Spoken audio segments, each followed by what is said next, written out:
1,357 milliard d'euros, c'est l'ensemble des commissions versées aux agents de joueurs de football en 2025. On parle ici des agents de joueurs titulaires de la licence, qui donnent le droit d'exercer. La question est, comment un agent est-il rémunéré? L'agent est un peu comme l'agent immobilier. Ils travaillent tous les deux avec des mandats. Dans l'immobilier, on parle de mandat, mais dans le monde du football professionnel au sens de la FIFA, on parle d'accord de représentation. C'est le document qui lie l'agent avec son client. Je rappelle qu'un agent de joueur peut représenter un joueur de football, un club, une fédération, une ligue, un entraîneur. Mais il y a une distinction entre le fait de représenter un joueur et de représenter un club.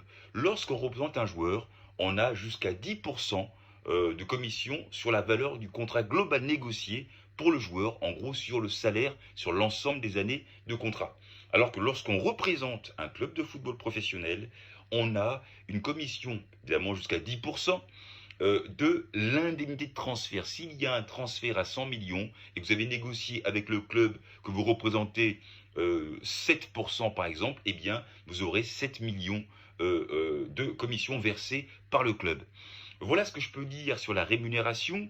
Je rappelle que les clubs de football sont généralement ceux qui payent la commission, même si le droit de la FIFA prévoit également que le joueur lui-même puisse payer la commission. Voilà un petit peu comment ça se passe. Et c'est vrai que le métier d'agent de joueur est en train d'exploser en termes sur le plan économique, avec des transferts notamment avec l'Arabie Saoudite, le Qatar, et le prix des joueurs qui est de plus en plus élevé.